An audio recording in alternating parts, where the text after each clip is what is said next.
When it comes to society, there's a lot of stigmatism surrounding mental disorders and mental illness.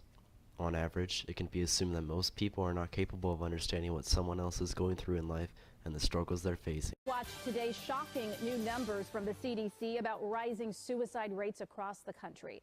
A study released today shows the suicide rate in Illinois rose almost 23% between 1999 and 2016. Indiana's rate rose nearly 32%, putting it above the national average of 25.3%. CBS 2's Nikki Batista takes a closer look at who is most at risk and how loved ones can help. The Centers for Disease Control and Prevention is calling suicide a national public health problem. New research shows suicides are on the rise in almost every state across the country. In 2016, nearly 45,000 people took their lives. More than half did not have a known mental health diagnosis. We found that many common life stressors were present in the period preceding the suicide: relationship problems, financial and job issues, physical health concerns. The increases have been greatest in people ages 45 to 64. And while suicide is more common in men than women, there has been a rise in female suicide. So the question begs, how can we make sure that those who suffer with known mental illness get the help that they need?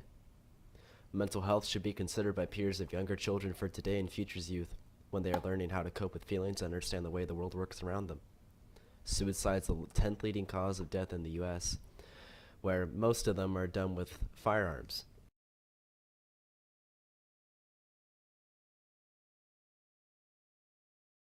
And on top of that, the rates of which that this is happening is increasing in the United States. I'm Matthew Fraley. I'm the Student Assistance Program Counselor at King High School. What I do here is I'm an individual therapist that's here on campus. Some students come in and check in with me on an occasional basis just to talk about personal matters, things going on in life. And then some students choose to come back to me for individual counseling, where we work on just anxiety, depression, anger, family matters, those kind of things. So, yeah. Thank you. So thank you for sharing that. The first question I would like to ask you is your opinion on the increasing rates of suicide amongst teens and young adults. Okay. It's definitely something,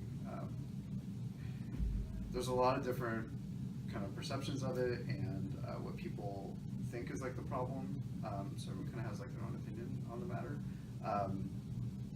Definitely something I recommend is less time on like social media and more time with people, developing human relationships, human contact, I think is the best way to go about it. And then also speaking with someone like myself, where you're able to actually solve problems. One of the problems with suicide is you feel like you're trapped, or you don't have solutions and you don't know how to handle the problem. So if you're able to talk to someone about that problem, that's usually when you're able to kind of get focus on the right areas of treatment. So like someone with like depression kind of issues is usually what happens when someone's like feeling like they want to harm themselves or suicide. So reaching out to someone where maybe they need medication, maybe they just need to work through it with someone, maybe they need to be able to communicate with their families a little bit better. So it's really trying to find that right area of treatment. The suicide rate for white children and teens between 10 and 17 years old was up 70% between 2006 and 2016. There was a study conducted to find the association between the release of Netflix series 13 Reasons Why and suicide rates in the United States. They found that on average, after the show's release, a full 95% of the incidents were linked towards the searches. Researchers recently published a study that examined the series' apparent effect on internet searches about suicide. 13 Reasons Why generated more than 600,000 news reports. In the 19 days after its release, searches about suicide were about 19% higher than expected. As hoped, some searches for things like suicide hotline, suicide prevention, and teen suicide went up. But so did searches for commit suicide, how to commit suicide, and how to kill yourself. The long-term effects of this are unclear, but are certainly concerning enough to monitor. So how do you feel about the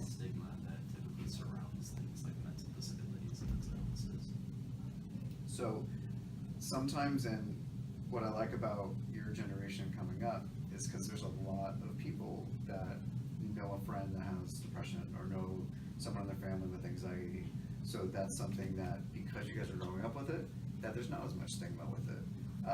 A lot of times, even in my role here, when I talk to families, they may not believe in therapy. They may believe it's like, I don't want to say voodoo, but it's something to where I'm like changing something in their mind, and I'm really not. It's really about listening, showing empathy, and really being able to like hear someone out, and then we create a plan on how to like do better, like with those behaviors. But a lot of stigma comes from sometimes it's social media, but sometimes with parents, it's they solve problems one way. It's like, oh, well, we just hit our feelings and we never talked about it, and I'm fine. But it's just different as far as like how things are now. There's school stress. There's stress with peers, social media. You guys have, you know how you have questions even on your phone. It's through your phone. It's not like something that's written down. Like you guys are able to access information a lot different than we were. You guys have a generation where when you go home, there's Facebook, Snapchat. There's different ways that you can still reach peers, which just causes like different kind of anxieties. So you guys solve problems a lot different. In short, mental illness is a thing that affects more than just people who have the physical signs. It goes deeper than that. Mental illness is something rooted in so many people, such as those with anxiety and depression, rather to be caused by a recent tragic event that some schools may not recognize as something quote-unquote tragic, or something that medication is prescribed for. It affects so many people, and yet only few have the ability to have an easier path to success. Everyone deserves that.